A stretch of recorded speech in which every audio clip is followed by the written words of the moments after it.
The Samsung Galaxy S23 Ultra just became available to the public at a starting price of $1099. The Apple iPhone 14 Pro Max also starts at $1099. Given today's economy and the longevity and the quality of products we see today, would you like to save $300 to $400 and still have a very viable smartphone?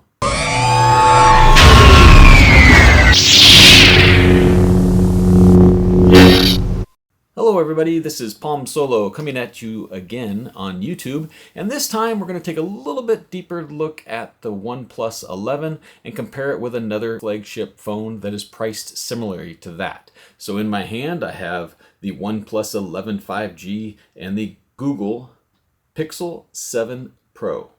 Now, I've had the Pixel 7 Pro since the launch last fall, and then the OnePlus 11 I've had in hand for more than a month. So I've been able to use both of these phones extensively. Between the two, there is only a $50 price difference. However, between these two and the S23 Ultra and the iPhone, we see a $300 to $400 price difference depending on which one you're going to buy. So the OnePlus 11 is available at either $699 or $799.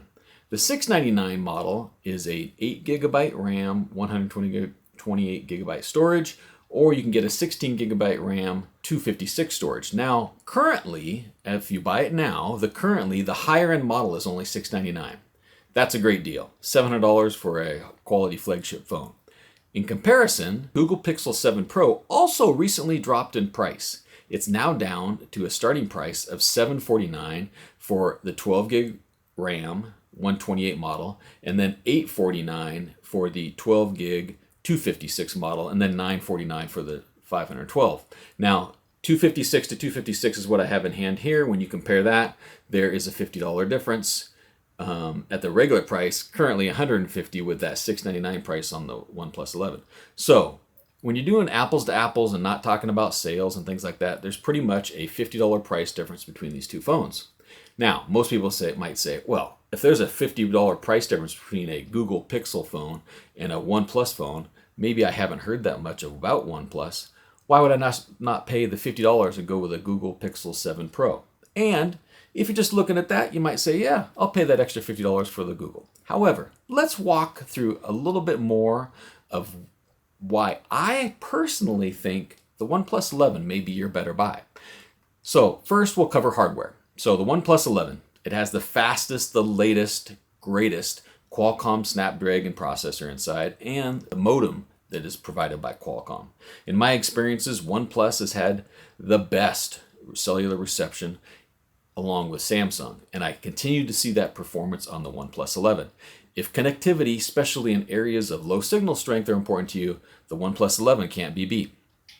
It has higher capacity RAM option of 16 gigabytes, and that is also a little bit faster, LPDDR5X, and it has UFS 4 storage. Now this is all geeky terms. Maybe it's a little bit of speed, you might not notice it. Just put it out there. It has the fastest RAM and storage possible today on a phone. It also has that fantastic alert slider.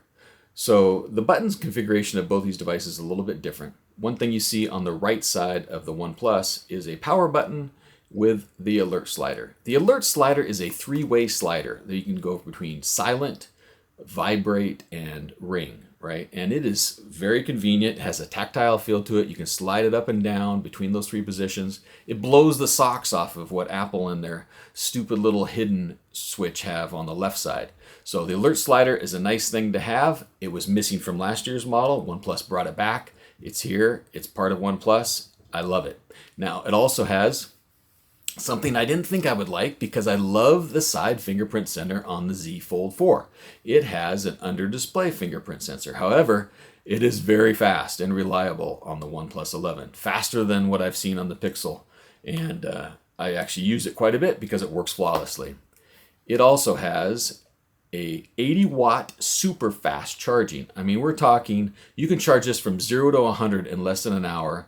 And I think it's 0 to 65 in about 27 minutes or something. I'll have to look at my numbers to see those, but it's very, very fast, which is in contrast to Pixel, which takes forever and ever, it seems like, to charge up. The Pixel supports a 30-watt charger. This sports an 80-watt charger, and not just that, OnePlus includes the charger and the cable in the box. There's no extra charge for that. It comes with it. OnePlus is also known for their haptics. Again, haptics are great on this device. Very natural. They put a focus on the haptics engine. Feels great. It also, as I mentioned, it's $50 less, a little bit difference in price. Now, the Pixel 7 Pro. Why do you want this one? Number one, I have to say, the camera point and shoot capability. It's because of probably not necessarily the hardware that Google is using, but the software and the algorithms that they use make this an excellent point and shoot camera. You can't be beat it, right? I've done comparison photos. You can check out my Flickr. Now in daylight, it's hard to tell the difference. And there's even some night shots where I couldn't tell the difference between the OnePlus and the Pixel. But the Pixel still has capabilities far beyond with a 5x optical and other things like that in the cameras. If you want the best shooter, consider this one. Now, it also has wireless charging and a slightly higher water resistance. Wireless charging is kind of nice and convenient. However, it's still slow.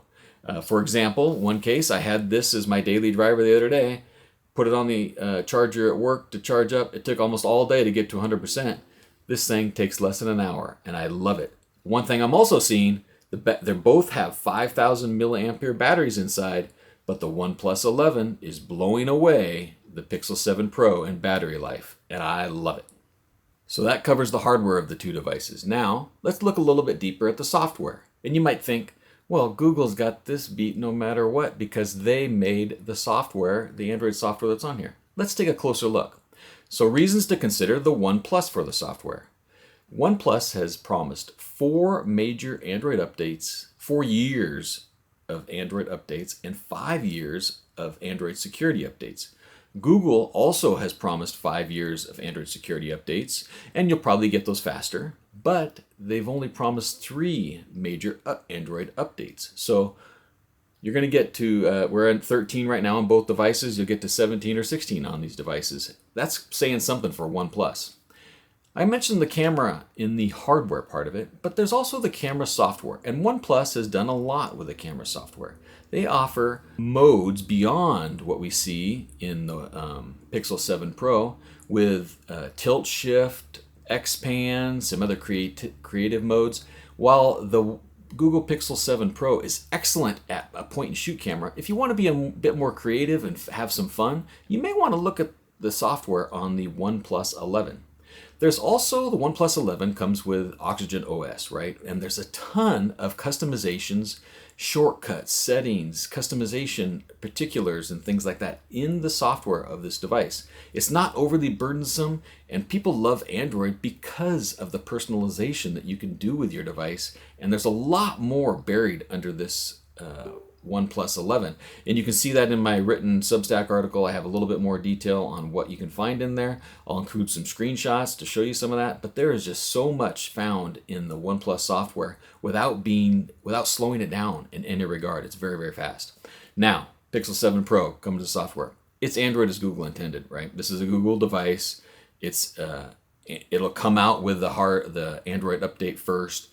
It's the way Google thought they would build Android, and that's what you see, right? It has small touches. Visual voicemail is in the phone app. Call screening support you're not going to find anywhere else. The at-a-glance predictive widget that seems to work in advance of things that are coming up and what you're thinking. And then there's the color palette and a bunch of other things that are part of the Google experience right on here. Now, it also has slightly better voice-to-text support. You can use Google Assistant on both of them for voice-to-text, but it's a little bit better on the Pixel 7 Pro. Both of these devices have been provided to me as long-term reviews from both Google and OnePlus. I didn't buy one of these, but I have to say, personally, if I was going to buy one, it's not just the cost, since there's only a $50 difference, I would buy the OnePlus 11.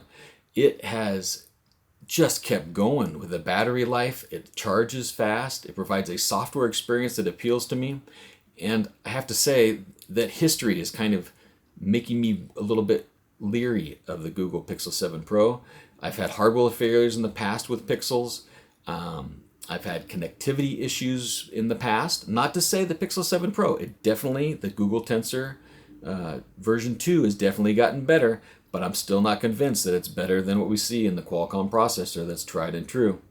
But if point and shoot is your primary need, Pixel 7 Pro is a great choice. However, for everything else, battery life included, and even getting a great shot out of a camera, consider the OnePlus 11.